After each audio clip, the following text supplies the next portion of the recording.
Hello, I'm Adam Lee, and this is Graham Hughes. And we're doing a special podcast from a bar on a ferry crossing the channel from Dover. We are in a pub. Well, we're in a licensed premises. We're in a licensed premises, so cheers. It's an hour and a half crossing from Dover to Calais. We were booked on the Dunkirk crossing, but the nice lady at check-in at the FDS said we can get an earlier ferry and get to Calais. So we took it. But we're here specifically, we mentioned it in our previous podcast from the car. We're going to talk about the Swiss cheese model. I've got some Swiss cheese here. Oh no, it's rainbow cake. It's rainbow cake. Does that look delicious? I'm going to sit here and eat cake and let Adam talk in a lot of this podcast because he knows more about it than me. Dull. So what is the Swiss cheese model, Adam? And I'm quoting this directly. Okay. The Swiss cheese model of accident causation illustrates that although many layers of defence lie between hazards and accidents, there are flaws in each layer that, if aligned, can allow an accident to occur. Now, so this is like slices of Swiss cheese, and a hole lines up, and you can look through it. And if all the holes line up, if one piece of Swiss cheese is turned the other way, and the holes don't line up, disaster is averted. And we'll put up a little picture that I've sent to Graham of the model. So tell us a little bit, because you know a lot about engineering, safety. Stuff like that. I work in engineering and I never said I know a lot about it. So let's start off with Pipe of Alpha. Now, this was the disaster in the 1980s in which... 1988, I think. 150 people were killed. 167 were killed.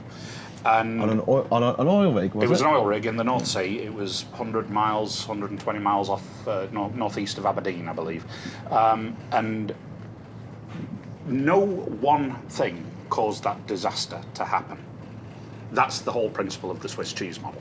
So what aligned in Pipe of Alpha? Right. So the first line of defence was a safety valve had been removed from some equipment, a pressure safety valve, and the next thing that went wrong in this whole model was they'd put a blank over the open pipe, and they'd only tightened the studs and nuts finger tight. They'd not tightened them properly. Meaning ready to do, but they never finished it. Then what was going through the pipe? It was condensate, which is a kind of liquefied petroleum gas that is hugely volatile. So that sprung a leak. It was gas, and they didn't have it tight. Well, it was gas, yes. And they didn't have it tight. They'd not tightened it up. Oh my word! Because there's we'll get on to why this hadn't happened. The disaster started unfolding at 10 o'clock at night, and it was a July night in 1988. A pump was in service, but the pump itself had failed. So the operators said, "Can we start the other pump?" Yeah. This was the pump that had the safety valve removed from the connecting pipework on it. And because of a breakdown in paperwork, they assumed that the pump was safe to operate when it wasn't. We have what they call a permit to work system. So when you're in a volatile area or working in a volatile industry, you are given a permit to work that looks at risks and the safety measures put in place, like whether you need specialist personal protective equipment over and above the standard stuff you wear in, such as safety glasses. In a chemical plant, it might be a full chemical suit. But that's all determined on the permit to work and in the risk assessment and the hazard analysis and all that kind of stuff. And they had a permit for work on the pump, but as is common in a lot of facilities, the safety valve was in a different part of the plant, quite a distance away. Now on Piper Alpha, they did the permits by section. Right. So the permit for the pump was in one box, and the permit for the safety valve was in another box. Right. Rather than kept together. So when they said, "Oh, the work on the pump is finished," they never checked the permit for the safety valve. So it was. That seems like such a minor thing to overlook, and then. It was a breakdown in the permit system. This is like the flapping butterfly, isn't it? The butterfly causing a. Yeah, but I mean, this butterfly effect. This the report into Piper Alpha said it was an inadequate permit to work system that caused the disaster, ultimately. Wow. That So it all came down to just 2 boxes. 2 pieces of paper. Not even boxes, 2 pieces of paper that weren't together. It's staggering to read. So what happened was, they started this pump up, pump A, rather than using pump B, which had got a problem. They'd not tightened up the blind flange on the end of the pipe. Gas comes out. There's an ignition source. Tumble dryer. Could be a tumble. I don't know. No, it wouldn't have been a tumble dryer there because it was in the process facility. But the biggest cause of fires offshore are the lint filters not being cleaned on tumble dryers. This is a big source of fire in domestic homes as well. I've got a friend who works as a chemical engineer for the London Fire Brigade, and he was telling me one of the biggest causes of fires now is dodgy power cables for your phone. Yes. Because they're really badly made, and they've got the wires too close together. It generates. They've not got proper insulation on them. Yeah, it generates heat and bursts into flames. So when you buy a cheap cable from the little phone shop down the road, or off Amazon for £2 delivered free from China. So top tip: don't leave your phone on charge overnight with a cheap cable in it, because it could cause a fire. Like seriously, that blew me away, because I was like, wow. Because people aren't burning down the houses with cigarettes anymore like they used to. Oh, do you remember the adverts that they used to have on TV about it? Yeah. Yeah. So what? But I mean. So getting back to Piper. Right, so what happened was the next piece of cheese that lined up and let the disaster continue through the hole was there was an ignition source, and boom, that went south quickly, unfortunately. People were trained to go to the muster point, which was in the galley.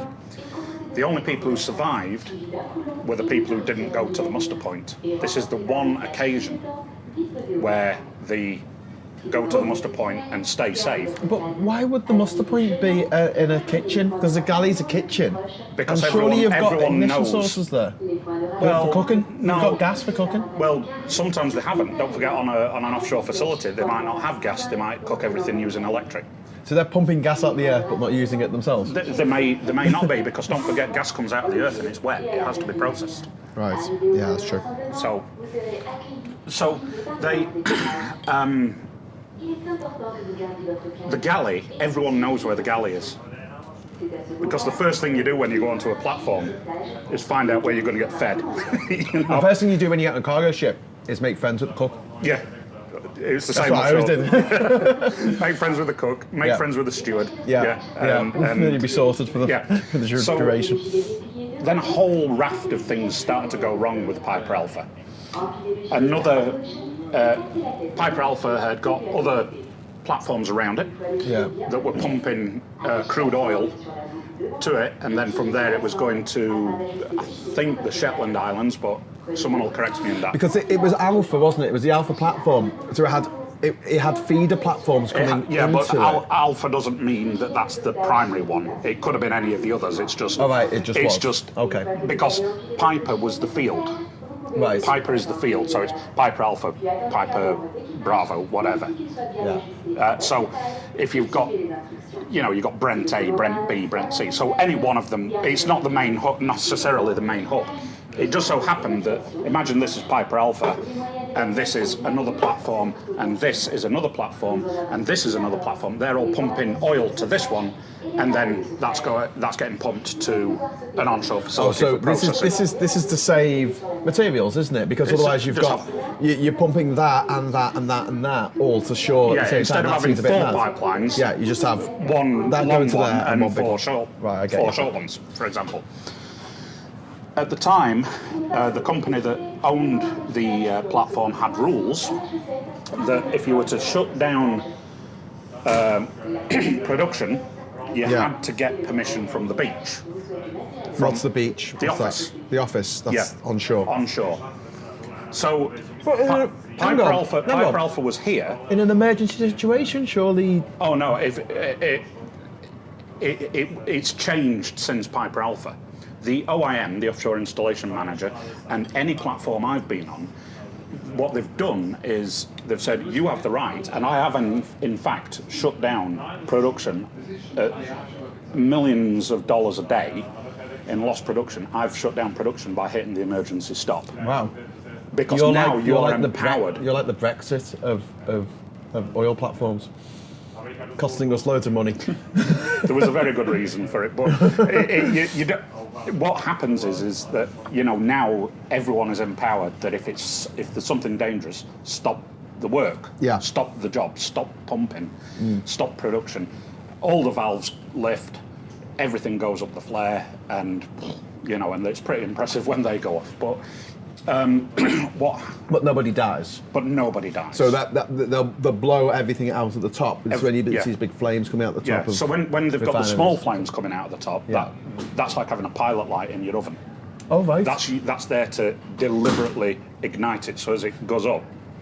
Because I didn't know that. So that's why they always have a light in it. That's why there's always a fire on top of the flare. Really? Okay. Yeah. Because I'm learning things. All of a sudden, if you get all that hydrocarbon and it's not burning, what's going to happen to it? It's just going to go everywhere, isn't it? And then there will be an ignition source and the explosion will be bigger. So that's why there's always a flare. So another platform was, they'd heard the mayday for Piper Alpha. The control room had been destroyed. Only one person out of the control room had survived. That's another slice of Swiss cheese because the blast walls weren't strong enough. So the engineering in it was a failure as well. So we've got human error, not tightening up the bolts. We've got safety failures. We've got permit failures. Well, that's a safety failure in a way, isn't it? I mean, like a bureaucracy failure. Paperwork failure. We've got another platform. That's pumping the installation more fuel into the fire. Yeah, the installation manager there was trying to get contact with the beach. The guy who had the authority to shut down production was at an opera or something. How could there be nobody there who has that authority? Well, this is what came out in the report. This was a cultural breakdown in the company. Yeah. So what if there's a fire? So this man is saying, I can see a fire on Piper Alpha. It is an inferno. Yeah. Can we shut it down? No. And the guy's saying, I don't have permission.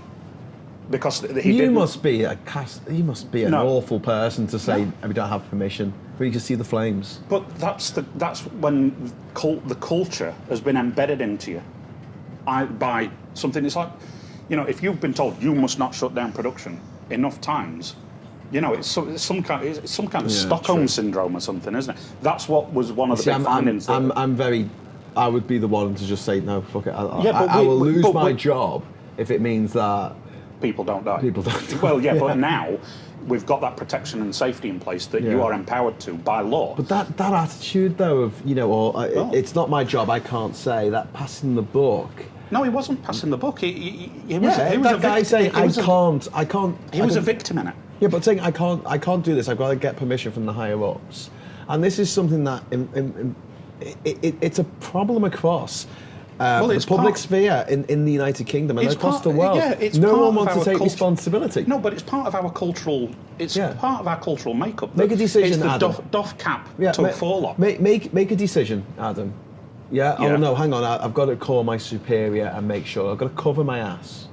That's the whole thing. Communications. I think you're being harsh. I think when communications have got to the level that they have now, where you've got soldiers on the front line in Afghanistan or Iraq or wherever, and they're calling back to the UK to ask if they can do something. That's crazy. That's a level of. So that's wrong. I agree, but it was the culture. That's what I'm saying. So. There was a cultural breakdown. I wish the tannoy would shut up. Right, so there was a cultural breakdown, right? So they're still pumping and feeding the fire. And of course, there was commercial divers on board at the time. Now, a lot of platforms have this sort of grating with holes in it for the platforms, so it drains, so they drain, right? And it saves a lot of weight as well. And but commercial divers spend a lot of time on the deck, so they put rubber mats down on the deck So they don't slip. so they don't cut their knees to pieces on this grating, and it's more comfortable for them to work on the gear and Oh, I see. Yeah. go over the side. They didn't pick that up that night, and what happened was some hydrocarbons got released onto this rubber matting and caught fire. The intensity of that fire caused a big diameter pipe, I think it was 600 millimeters diameter, full of hydrocarbons, to go over temperature. It lost its strength, basically, its tensile strength, due to the temperature. It was engulfed in fire. Yeah. It started to creep, what they call creep, and then it failed under the weight of the contents and its own weight. Yeah. So it burst, the pipe burst like a balloon, and all of this hydrocarbon got released into this fire, and that's the very famous footage that you see of Piper Alpha, of the whole thing just went, and So that was caused by a single mat. that was caused by a few rubber mats on a stairwell or something, Right, so that's another failure. So if one of those things hadn't happened, Not as many people would have died. there may have been a few injuries or perhaps a couple of fatalities. Instead of 160. 167. Oh wow. So when we're touching on this, and I know that there's going to be some desktop experts typing stuff in the comments, right? But Piper Alpha was preventable by just one of those things not being. Well, you could say the same about Chernobyl. You can say the same about Chernobyl. Any disaster like that is not the fault of one thing. So we're on a car ferry now, the Herald of Free Enterprise. Yeah. We're not on the Herald of Free Enterprise. No, but We're on a car ferry. We're going to talk sensitively about the Herald of Free Enterprise for a minute.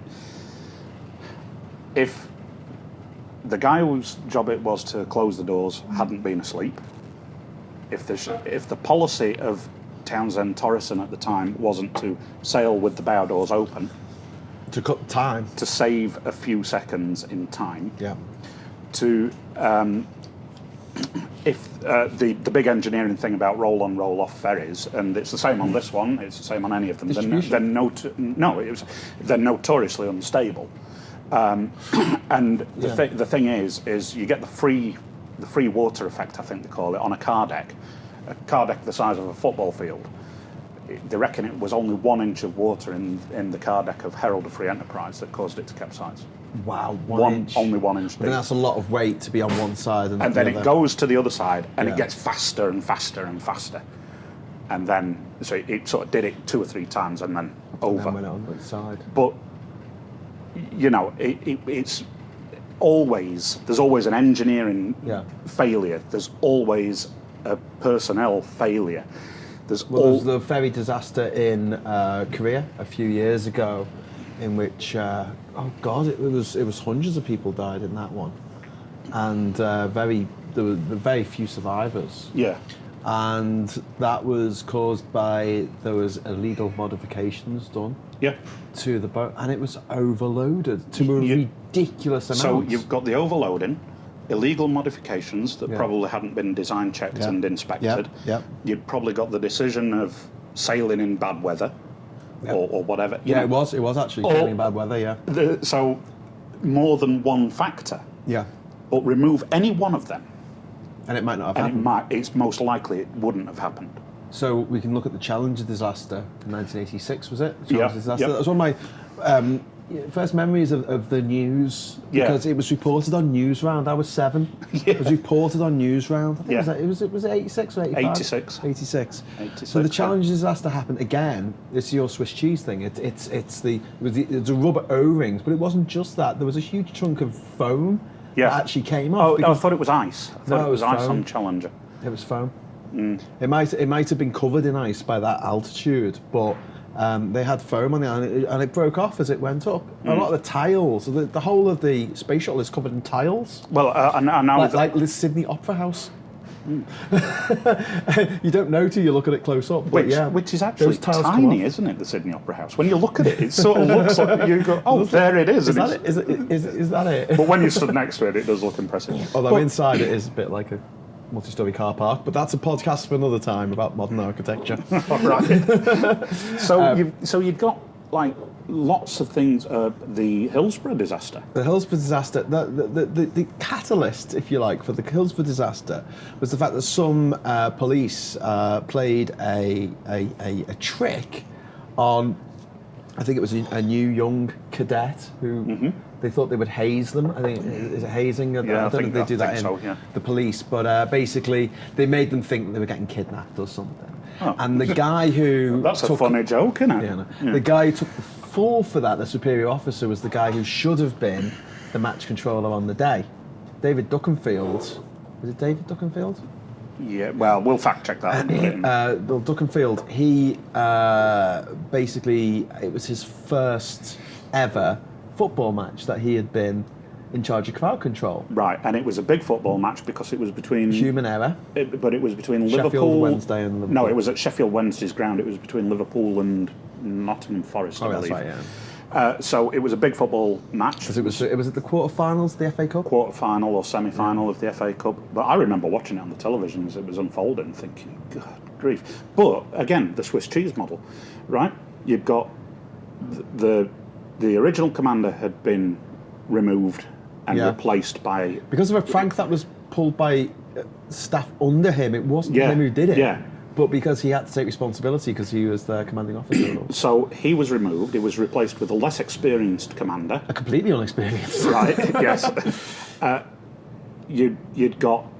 The next slice was a lot of fans were late arriving to the game due to public transport issues. Public transport issues. This has nothing to do with anyone arriving without a ticket, by the way. That was absolute 100% Hogwash. Bullshit made up by the Sun newspaper and the Tory party. Yeah, but you'd got... And the South Yorkshire police. Yeah, and you'd got... fans arriving late, and as people do, they want to get in to see the football game. They want to get in to see the kick-off at 3 o'clock. And then you'd got the engineering of very narrow tunnels that were then opened, where a lot of people surged through, and you'd got fences that had been put up to stop football hooliganism. Remove one of those. Yeah, remove the fences. Or have an experienced commander and the police. And it would never have happened. Yeah. King's Cross. This was a big fire in King's Cross in 87, was it? 87, I think it was. Yeah. Basically, it was a wooden escalator that went on fire because of a discarded cigarette, but under the escalator had never been cleaned. It had got old newspapers under there, tickets, grease that had never been cleaned and replaced. Dry as well because it was quite low. It was one of the lower stations, so it didn't really get any rainwater. Yeah, but it was. It wasn't damp. But it was one of the ancient wooden escalators, so I mean, it would have been tinder dry. And then you've also got the issue of these gusts of oxygen that naturally go through the tube system. Yeah, because you've effectively got a piston going through and pushing this oxygen around. So you get all the air getting forced through. Yeah. I mean, you've been in the tube quite a bit, and it is the amount of air that you feel just rushing through the tunnels as you're walking between Which is the fuel for a fire. Yeah. That's a classic example of the Swiss cheese model. Is actually another thing you can look at is the fire triangle. You remove heat, you remove fuel, or you remove air, and you can't have a fire. Yeah. So this analogy can lend itself to a lot of things. So I'd like to lend it to 9/11 because your expertise is engineering. My expertise, if you want to call it that. I never said I was an expert. Well, I'm not really an expert either in anything, but I know. Could I say I know more about politics than the average Joe? I have a degree in it. Yeah, I'd say you. Yeah. So 9/11, Swiss cheese. And it was the result of two wars. 9/11 was the culmination of the Afghan war against the Soviets, which started in 1979. Basically, there was this fledgling communist government in Afghanistan that got overthrown by people who wanted, I don't know, democracy in 1979, and the Soviets came in on the side of the communists. As they would. Yeah, because they thought, well, one more state that we can control, along with Mozambique and... But wasn't it also that it got them closer to Iran? Isn't Afghanistan bordered by Iran? Yeah. And I think one of the things was they wanted to be closer to Iran to get some more sway in the Middle East as well. Well, So, that anyway. might be the case. Now, Afghanistan historically has been the graveyard of armies ever since British. Alexander the Great day. I mean, this isn't anything new. One of the biggest defeats of the British Empire when it was in its heyday was Lord Elephantine's retreat from Kabul, in which thousands of people set off out of Kabul because the British were basically expelled from Kabul, and I think there was one survivor of that march. And they were just picked off one by one. Yeah, The and women, children. I think everyone. they let them survive as well to get the message out that we're not going to be messed with. Yeah, no one's ever won a war in Afghanistan, and the Soviets didn't. But one of the things that happened during the Afghan War of the 80s was that the Americans were secretly, this is Charlie Wilson's War, very good book, and it's a good Excellent movie film. with Tom Hanks. Tom Hanks, Watch it, it's good. Julia But Roberts. It really makes it very clear what the US did, which was good, which was giving the Mujahideen what they needed. They had like aircraft guns and things, didn't they? What are they called? Bazookas, rocket-propelled grenades and for taking out Soviet helicopters. And as a result of the US secretly supplying the Afghans with arms, the Afghans managed to get the Soviets out of the country, which is one of the catalysts, along with Chernobyl, which we haven't mentioned yet, but that's another Swiss cheese, led to the collapse of the Soviet Empire. Union, yeah. Well, empire. Yeah. Well, yeah. It was 15 countries. I mean, it was a big old empire. Anyway, so what the Americans did, how they messed up, was the legacy of that war. Yeah. Was that they won the war, but then they left this country, this developing nation, with an economy that was absolutely trashed after 10 years of war, with all these guns, uneducated young men, because people hadn't been going to school, and no resources. There's not much that goes on in Afghanistan except poppy farming, and obviously heroin is illegal. And the Americans we're not buying poppies off these guys, we'll buy them off the Turks instead, which is something that still goes on, by the way. We buy poppies off, poppy resin from the Turks. Yeah. Well, apparently we don't buy it from the Afghans. There's something interesting. Heroin is still legal to be prescribed in the United Kingdom.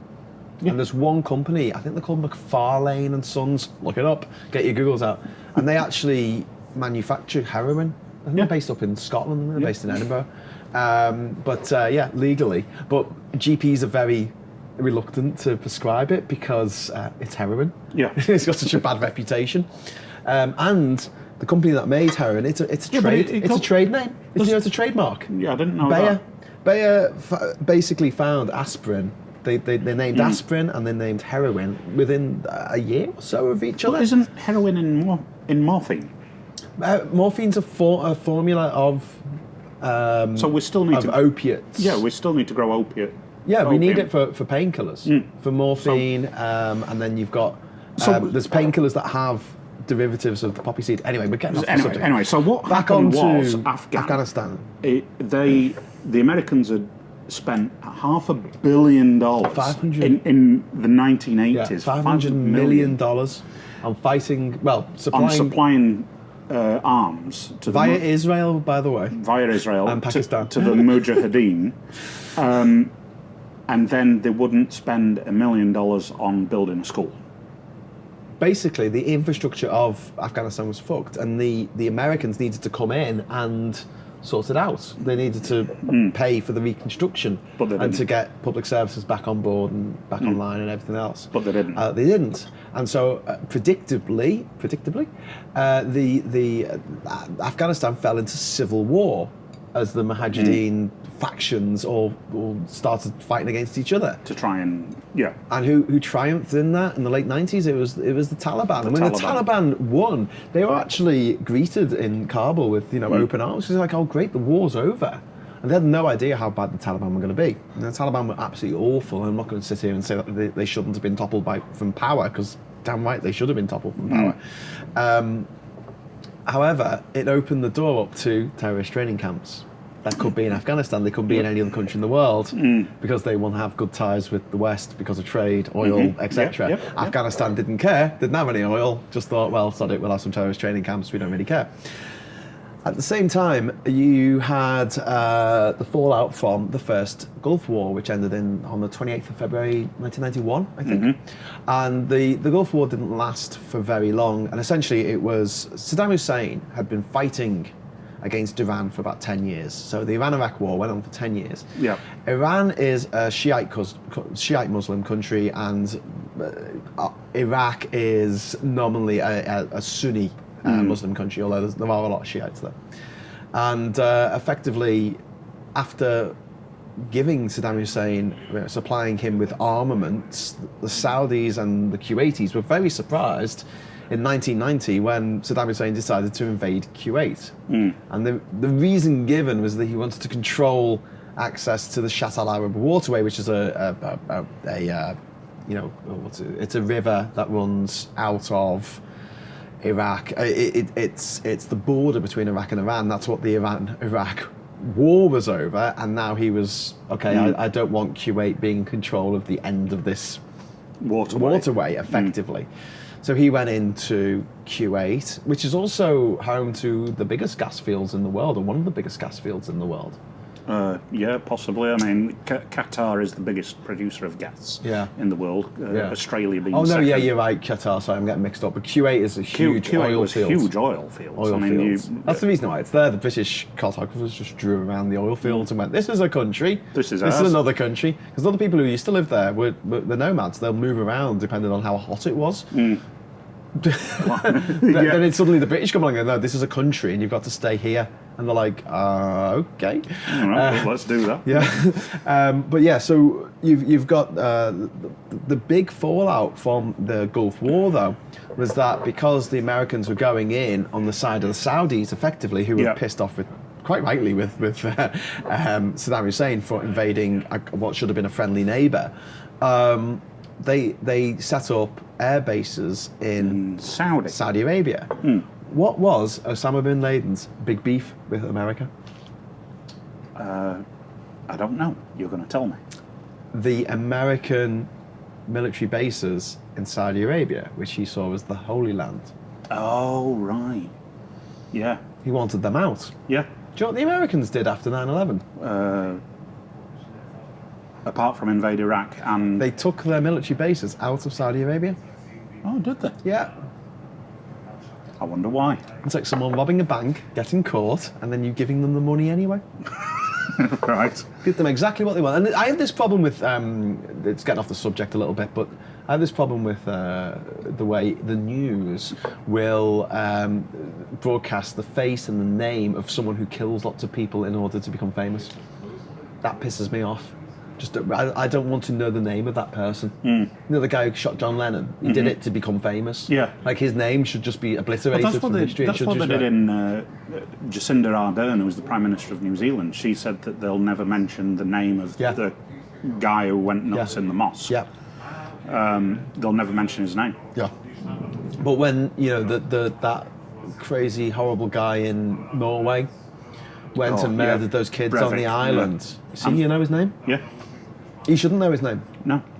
He had his manifesto, he had his speech that he carefully prepared that he wants to read out at the trial, and he was allowed to read it at the trial. Yeah. And to me, that's like someone going, I want to rob this bank. Okay, I've stopped you, you've been caught, but we're going to give you the money anyway. Yeah. What was the motive behind that murder? It was to become famous.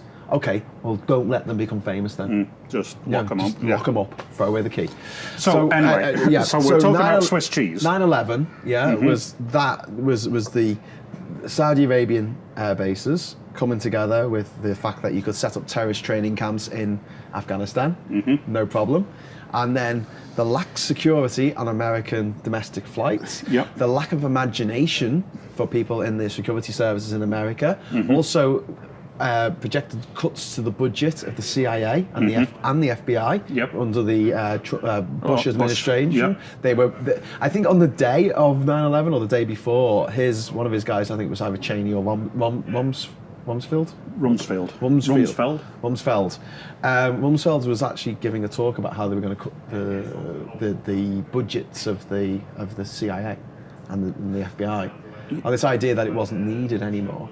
And what 9/11 displayed in a catastrophic way is, if you have someone with enough intent and the tools, access and motivation, and the ability and the convincing nature. Well, because he convinced people to join him. I mean, but those terrorists who did that, none of them thought they were doing a bad thing. No, exactly. They all thought they were going to go to heaven, and then the people that they killed were also going to go to extra VIP space heaven with with them. And it's for all those things to come together, and for America to just be so unprepared for that kind of attack and just completely not expect it at all, come out of the blue. Yeah. And again, that's a sort of more of a geopolitical thing rather than an engineering thing of the Swiss cheese. But it took all those things to come together. And the holes all aligned. Yeah. Oh, and Bin Laden being a multi-millionaire, his family being one of the richest families in Saudi Arabia. Yeah. The Saudi Arabian government having a deal with the Americans that go back to the Bitter Lake negotiations during the war, I think, with Roosevelt, where basically they said, the Americans said, we want your oil, and they said, you can have our oil, but you're not to interfere in our domestic policies at all. So we can do whatever we like and be as crazy as we like and not let women drive and whatever. Execute people left, right, and centre. We can go and bomb Yemen, and we can brutally torture and murder a journalist on Turkish soil. And yes, you can't diss us. Yeah. So that's a classic example of the Swiss cheese model. Now you're probably wondering why we normally do a PUBCAST talking about Brexit, and what has the Swiss cheese model got to do with Brexit? Brexit is like one of the most incredible examples of the Swiss cheese model. It is. It's like everything going wrong at once. Yeah. We had elected the year before Brexit, the Brexit vote, we had elected the first and probably the only ever Labour Party Eurosceptic as leader. Jeremy Corbyn. Yep. We had a new thing called the internet that it still is the Wild West, where you can make outrageous claims and no one will stop you. You had Facebook being infiltrated by the Russians through Cambridge Analytica. Yeah. You had a Russian agent called Dominic Cummings who saw the fact that 1 million people don't bother voting most of the time, so he targeted them purposefully. You had the weight of a 30-year campaign by the tabloid newspapers and some of the broadsheets that the EU was the othering of the EU. Everything bad that happened in your life was the fault of the EU. Nothing to do with previous Tory cuts and austerity. No, it was all the EU's fault. And so you had the most charismatic Tory going on the side of unfortunately, Boris Johnson. He is charismatic. Yeah, and hate him. Hate Nigel Farage, but Nigel Farage was quite a convincing chap. Yeah, sometimes. And he made him and Boris Johnson made people think that they were just he was just like us. Yeah. Even though they both went to private school, and even though they were both multimillionaires, and even though Boris Johnson was never worked a day in his life, he used to make up stories for the Daily Telegraph as their European correspondent, and the Spectator as well, wasn't it? As Mayor of London, he spaffed up billions of pounds of taxpayers' money up the wall on ridiculous projects. Should we talk about some of Boris Johnson's stupid projects? We have the Invisible Bridge. The Invisible Bridge, right? You know that helter-skelter outside the Olympic Stadium? Yeah. Yeah, that was his big white elephant. Yeah, okay. The Emirates line, which is a cable car across the Thames. The Boris bus. Ridiculously overpriced bus. Yeah. And the water cannons that he purchased. The water cannons, they were hundreds of thousands of pounds each. To blast up protesters, I guess. That didn't work. And do you see what happened this week about protesters? Extinction Rebellion successfully challenged the Metropolitan Police about their protests and said, why it's basically police have acted unlawfully by giving a blanket ban on them protesting. Yeah. So we have become basically 1930s Nazi Germany in this country. Luckily, we've still got quite an independent judiciary. We're heading that way. I wouldn't say we've become it, but we're definitely heading that way. But so we've got Boris Johnson, we've got Nigel Farage, we've got the fact that just a week before, I'm going to keep mentioning this fact, a week before the election, half of all Labour the referendum, half of all Labour voters didn't know whether Labour was for Remain or for Leave. Mm-hmm. You've got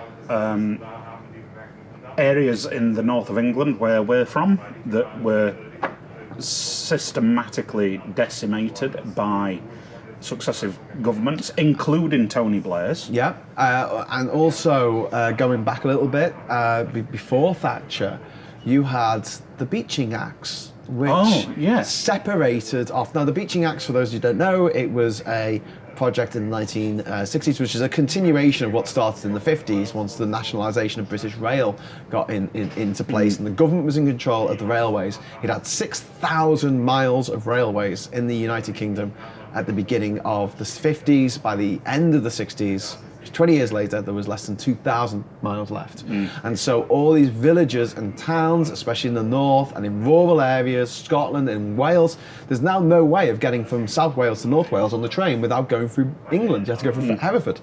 It's ridiculous, So basically, all this fed into the idea that people were being left behind, which is a powerful argument. It is very powerful argument. You know, the people in Westminster have got nothing in common with people in Wrexham or whatever. You know, and that is a powerful thing to be told. The people in London share nothing in common with the people of Loughborough, with the people of Lothian, you know, nothing.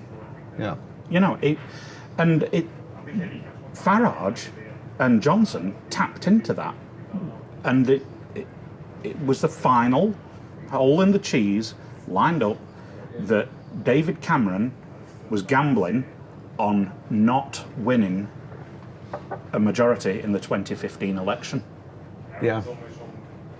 Because he said to make sure he got some votes and possibly stay in coalition with the Liberal Democrats, his idea was, I'll say we're going to have a referendum on leaving the EU. That got him some votes. The Liberal Democrats would not have allowed it to go through if they'd still been parliamentary partners. Actually, the part that the Lib Dems did call for, Nick Clegg did call for a referendum. Well, David Cameron was relying on the Lib Dems saying no to the referendum, and then he would say it was the Lib Dems that stopped it, but he won. And the reason he won was because the Lib Dems alienated their voter base with the allowing massive increases in tuition fees, supporting Tory austerity that hit the people in these areas the hardest. But also, if the Labour Party were led by someone who didn't want Brexit to happen, he could have stopped it by calling for a public inquiry into the illegality, not just the cheating and the lying, but the illegality that went on in the referendum, the interference by foreign powers like Russia, which was more than obvious, and we have a report about it that's currently being buried by Boris Johnson because he doesn't want the truth to get out. Boris Johnson has sat on this report deliberately. We talked about this in our earlier video. Would you want to read it once Boris Johnson's been sat on it? Hey, but this is the situation we're in, because and even as something as mad as the fact that if the legislation for the referendum had been better written, it would have been a legally binding referendum. And to do something that changes fundamentally the constitution of the United Kingdom of Great Britain and Northern Ireland, you should at least need a 2/3 majority to do that. Well, exactly. Because I mean, they talk about a super majority. If you have a pigeon fancying club and you want to change the rules of the club, you'll need a 2/3 majority. It's just like normal practice. It's hard. If you want to change the constitution of the United States, you need a 2/3 majority for this very reason. But yet 52%, actually 51.9% Yeah. voting one way rather than the other is suddenly the overwhelming Will of the people. will of the people. And because the legislation enacting the referendum was so badly written, and it was an advisory referendum, Yes. it doesn't have the same watertight legal apparatus around it that a legally binding referendum would have. That's right, yeah. So knowing what we know now with Vote Leave cheating, Leave.eu cheating, BeLeave cheating, Facebook cheating, Facebook got fined $5 billion for what it did, and Cambridge Analytica cheating, we would know that, listen, guys, we have to rerun this thing. And yet, not a word from the opposition about having an inquiry, having a public out there, nothing. No challenge to it whatsoever. And going in to the 2017 election, on the heels of a 3-line whip to vote with the Conservatives to activate Article 50 with no amendments, no provisos, no safeguards to the Tories doing what they like. Yeah. And Labour knew that it would mean that they were giving permission to the Conservatives to rewrite 45 years worth of laws. Yeah. Yep. Carte blanche. Here you go, guys. Go and do it. Fill your boots. And they call Lib Dems Tory enablers. I mean, what? Okay. If anything, the Lib Dems, when they were in the coalition, held the Tories back a little bit. Because we see what the Tories do when they're left to their own devices. Yeah, but we're seeing it now, aren't we? But yeah, it's so there's this Swiss cheese model, right? And so we've applied it to Brexit. Yeah.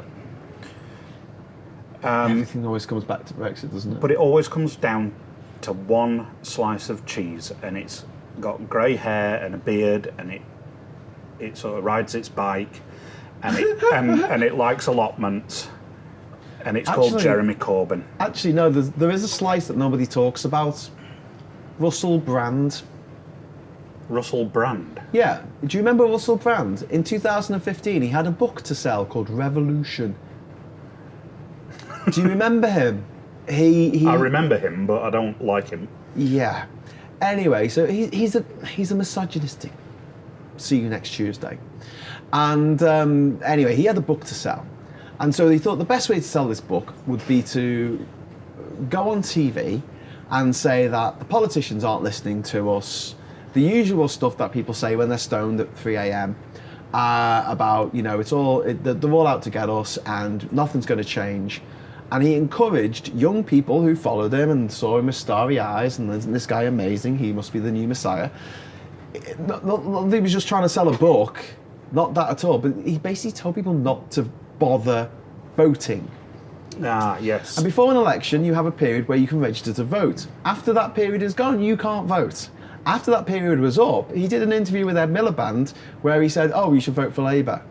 By then, a lot of young people who listened to this idiot had not actually signed up to vote. So couldn't vote. And so Labour got absolutely mullered in that election. Yes. And it ended with the Conservatives winning an outright majority, which is what you were talking about. But also the Lib Dems got absolutely totaled because they got punished for going in with the Tories. Yeah. They went down to 8 MPs. Yeah. 8. But, Russell Brand, a factor. Do you see him these days? No, he hasn't got a book to sell. No, exactly. But he popped up like a little prick just for a little bit and then went, don't vote. And then once the election was over, he disappeared again with it on his private jet saying, I don't know, save the planet. Yeah. It's just bizarre, isn't it? Yes. Anyway, in his book, by the way, he blames atheists for the way the world is. Nothing to do with religion, then. No. There's all those wars based on religion. None of the terrorism based on religion. Not the troubles in Northern Ireland that are based on religion. Religion. No, it's atheists. We're the big problems. So, can we bring it back to Chernobyl? Yes, you've mentioned Chernobyl a few times, and I know you want to talk about this because you've seen the TV series. I've seen the TV series. I've actually been to Pripyat. You've been to Pripyat? Yeah. Oh, wow. That's the town... That was the town that was built to house the workers at the Chernobyl nuclear power plant. Well, in Chernobyl, it wasn't just the failures of the people at the time. It was just a systemic failure of the design of that kind of reactor. Every other reactor has housing around it. So if it blows up, everything gets housed within the reactor. And so, but they didn't bother with that. It was just basically in a shed. and the design of the rods, so usually you have rods which are whatever your nuclear, whatever your reactive material is. Uranium. To be dipped in, and this is uranium-238, I think. But the rods are in there. What they dip in to control the reaction is the carbon rods, isn't it? Yeah. Well, what happened to save costs is that the rods that they had to dip in and out, they had two materials on. They had the radioactive material, but at the end they also had graphite, which sped up the reaction. So they slowed the reaction right down because they were trying to do a safety test. And they were like, oh, this isn't working. And then they tried to get it back up again because they were supposed to have left it for 24 hours before doing the test. But everyone was watching a football match or something, so they needed the power. So if the football match hadn't been on... Anyway, so they did this test in the middle of the night, and essentially they pressed the fail-safe button, the button that shuts down the reaction, right? And they put these rods back in because they'd taken all of the rods out. They put the rods back in, but the first part of the rod was graphite. So it sped it up. It sped it up. And within a couple of seconds, boom, blew up. And we have a situation now where that area is going to be radioactive. For 10,000 years. Yes. And you have the Chernobyl exclusion zone. And obviously there's like I say, there's human error, and the guy who got blamed for it. I think he only got like 2 years in jail, and then he was made like plant manager of another nuclear power station in like 1995. Unbelievable. Anyway, so talk about being that bad at your job that what is it they say? Promoted to a position of incompetence. Yeah. But why I mentioned Chernobyl and especially with the Swiss cheese model, it's not just that. It is all the facts that the fact that all these slices of cheese align and you get these holes that go through it all. It's also it was based on lies. Yeah. The whole thing was top to bottom, left to right, because everyone was lying. You had a situation in which there's an explosion. They hear the explosion, they feel the explosion, all their instruments have gone crazy, and they're going, there's no explosion. Why is there no explosion? Because Soviet reactors don't explode. Yeah. And you're like, can you not just look using your own eyes and see what the truth is? I remember the Chernobyl disaster, and it came on the news one day, and it was like, scientists in the UK, the United States and Japan and Norway and various places have all said that there's been a spike in background radiation. So the Soviet Union have probably tested a nuclear bomb. Yeah, a massive one. And it wasn't until like a few days later that the Soviets turned around and said, well, actually, we didn't test a nuclear bomb. And everyone went, oh, really? And they went, yeah, we've had a nuclear power plant blow up. And the governments, the British government and the American governments were saying, look, there's been this spike. What's happened? And they're saying, nothing. Yeah. It's like when, one of your kids has got like chocolate all around the face and you say, did you eat the chocolate? No. But this happened with the Kursk. Yes, this happened with the disaster. This is a submarine disaster, Russian submarine in the Pacific, I think. Was it in the Pacific? It basically sank with all the people on board. And the Americans who picked it up, because I think what the submarine was trying to do was tap into the American underwater cables, the submarine cables. So the Americans were monitoring them. So they knew they were in distress, and they said, do you want some help? And the Russians were like, no, we've not got a submarine there. No, nothing here. Nothing's going on. Like, but we know you're there, and we know you're in distress, and we can save these people. Do you want help? No, definitely don't want that, because that will make us look bad. And you're like, you already look bad. But yeah, the sinking of the Kursk is another fine example of everything going wrong. Everything that could go wrong going wrong. But it's easy to look at these things in hindsight and go and pinpoint all this stuff. Well, this is the thing, and this is why we haven't touched, and I don't want to touch too much on the Grenfell disaster, because there is another inquiry coming up, because the inquiry's been done in stages. But already it's classic Swiss cheese, and this isn't to trivialise that disgraceful treatment of the survivors. of the survivors, and the disgraceful contempt that Jacob Rees-Goebbels is showing to those who perished. You know, Common sense. common sense. You know, but I'm not. I'm not his wanting parents to. have any common sense? They just Well, tipped him overboard when he was born. His nanny would have got him out of the apartment. Anyway, but I'm not wanting to trivialise Grenfell with just saying, oh, it's classic Swiss cheese model, but it's coming out that it was. And its Tory austerity Yeah. meant they used cheap, flammable cladding, To save literally a quid. on it. £5,000. It was like a quid a panel, wasn't it? Yeah. It was something It ridiculous. was £5,000 in total, right? Tory austerity to save £5,000. There's the ignition source. If there was no ignition source, there'd have been no fire at Grenfell. And what went catastrophically wrong was all lined up. One of those things was removed. If they'd not put cladding on that building, Yeah, wouldn't have happened. it wouldn't have happened. And the thing is, the stay put rule was there for people who live in these concrete blocks, basically, because fire doesn't get through concrete that easily. I can't travel upwards. That's the It thing. couldn't travel upwards. It couldn't get anywhere else. If there's a fire in one apartment, get out of that apartment. But the stay And put, get out of that floor, but if you're above it, don't go down.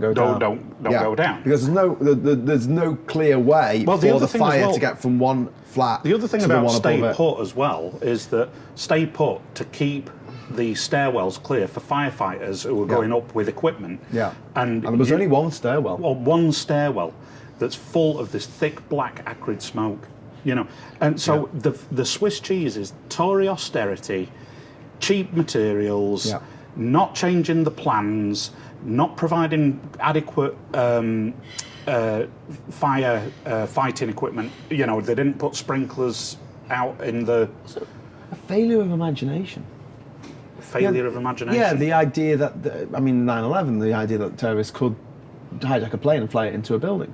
Some people have thought there was a guy who worked in one of the towers who died tragically in I think he worked for Merrill Lynch. He was an ex-Vietnam vet. Please let me know in the comments his name.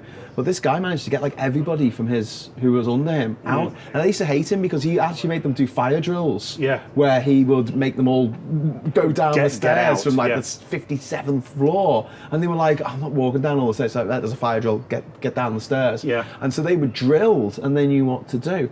And this is going on to Grenfell, of people being told to stay put. One of the things that you find in plane crashes, actually, quite a few people survive plane crashes. Yeah. They just don't get out the plane fast enough. Yeah, that once was the it big crashes. thing in the Manchester air disaster. The Manchester air disaster. Which one? The one in the mid-'80s when British Air Tours Boeing 737. Was that on the runway? It was on the runway. Yeah. Caught fire. The reason people died is because they didn't get out fast enough. Yeah, because the people talk about the fight or flight response to, but there's also a third one, which is freeze. Yeah. If you're in a very unfamiliar situation that you haven't thought about in your head, we create these things called schemas in our heads. You know, when you're walking through the things that you're going to say to that girl that you fancy, and in your head, that's a schema. That's an idea of what you're going to do. And if you do work in a certain job, once you've done something once, your brain is now hard set to be able to do that again and again. Yeah. You're put in a really stressful situation like a fire, like Grenfell, or a plane crash or something like that. And you don't know what to do. Your natural response for a lot of people is just to sit there and wait for someone to tell you what to do and wait instructions. That's what they said about the Manchester air disaster, is that the people who survived were literally climbing over seats to get out. Yeah. They weren't even waiting for the aisles to clear. Yeah. It was get out, I'm going. Yeah. You know. Yeah. So we've got a bit of human psychology in this, and also the design of the building in the first place. The fact that it did only have one working stairwell, one stairwell that you could use. You obviously couldn't use the lifts in the event of a fire because you can't. Also, the fact they had no sprinkler system. Yep. And also that this dates back again. I watched a show on BBC Three. This was about 15 years ago, and it was called I Hate the 60s. And it was great. It was all about how the 60s just screwed up everything that was to come. And we talked about this with the railways getting ripped up, which arguably led to the Brexit vote. It's one of the major contributing factors. Led people to feel left behind and isolated. That's a whole podcast in itself, because it's a fascinating story of the British Railway tragedy. And then you've got the building of these towers that were built by companies for money, free money off the government. Build a crappy tower. It seems attractive from a distance. Oh yeah, that's fine. But they could only build them to a certain height. Firefighters can't get above a certain height. Have you watched the movie Towering Inferno? I have seen Towering Steve Inferno. McQueen and Paul Newman. And there's a great bit because Steve McQueen plays the firefighter and Paul Newman is the architect of the building. And there's a line where at the end when Steve McQueen says, "This was only a few people died tonight, but one day you architects are going to keep building these towers higher and higher, and one day thousands of people are going to die in one of these things unless you start listening to us, the firefighters." Yes. Really powerful. And after 9/11, watching that, you're like, 1973. Yeah. I think. Anyway, so building these towers, are we coming into port? We're not far away. The whole place is vibrating. I don't know how good this is going to look on camera. We seem to be putting on the retro rockets. Yes, it's certainly gone into. It feels like it's gone into hard astern, really. But yeah, part of the lie about building these tower blocks was that you could fit more people in them for their footprint. But that was a lie, because you could only build them so high, and you had to build them a certain distance apart. Actually, you could put more people in terraced housing, where people could have their own front door, where people wouldn't piss where they come in. Yeah. We were talking about that. Where in the car, like, it's a natural human response when you get home to need to wee. If your flat is on the 16th floor and you've got to take the stairs because the lift's out of order, you're not going to wait. No, Nobody's going to let you. No. That's why most concrete buildings smell of piss. Yeah. So I think I learned that on the James O'Brien show, actually. But anyway. Yeah, it's fascinating. If that really. building hasn't been built in the first place, if it hadn't been such an eyesore, then the people who owned it wouldn't have felt the need to put cladding on it to make it look less of an eyesore. And the people who owned it weren't suffering from Tory austerity. Yeah.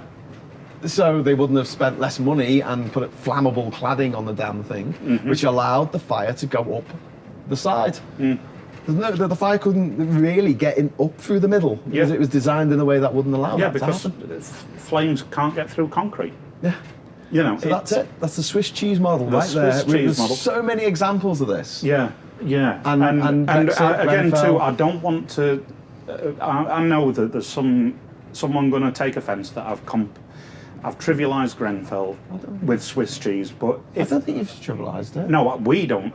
But I'm sure someone's going to say that. No, seriously, we're on the side of the people who died and the victims of this horrific tragedy that didn't need to happen. Yeah. And we've got the tragedy of Brexit. We've got the tragedy of the Herald. We've got the tragedy of Hillsborough. You know, and that utter scumbag Boris Johnson, what he said about Hillsborough as well. Yeah. In The Spectator. It's a guy. There's going to be people from Liverpool who'll vote for him.